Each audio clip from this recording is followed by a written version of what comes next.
We believe we're part of the remnant here in New York. Even though the vast majority of people that are opposed to the biblical principles and to much of the things that we stand for as an organization, there's a remnant within this state. At New York Families, we seek a state where God is honored, religious freedom flourishes, families thrive, and life is cherished. We exist to influence legislation and legislators for the Lord Jesus Christ. And what we mean by that is we're not just concerned with the laws of the land, but the hearts and the minds of elected officials. There are a lot of organizations that are reporting what's happening in the Capitol, or they're talking about different conservative values, but there are a few that are actually spending the time in the Capitol, building the relationships with elected officials. At New York Families, we have to define the wins and the successes differently than some other states because we are in a deep blue state. Many times, the Democratic supermajorities here in Albany are moving a legislative agenda that is contrary to so much of what we stand for. So our victories, a lot of times, are buying the time. We're holding back the bad bills.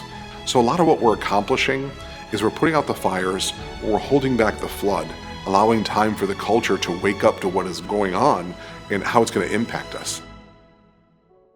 We're such a big state. When you think about the tens of millions of people here in New York and the multiple markets and the various regions, we have got to get bigger. And so our organization has to expand. And so we want to hire new people. We need to expand our offices. We have to have expanding our presence around the state because we have to shine the light on what is happening in our state capital and what is happening in our state if people are going to wake up, get involved, and make a difference here in the Empire State. This is the place that I love. This is the place that I call home. My family's still here, and so I can't give up on this state. I know a lot of people are leaving for a lot of reasons, but at the end of the day, there are always going to be people here, a part of that remnant, that really are still desirous of following the Lord.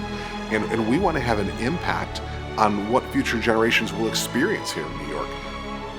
Just because we see in New York today that maybe is diametrically opposed to my biblical worldview today, doesn't mean it's always going to be that way. But if it's going to change, it has to start with someone who's willing to stand up and fight. We are called to engage, and having done all, to stand. That's our calling in this age, in this moment.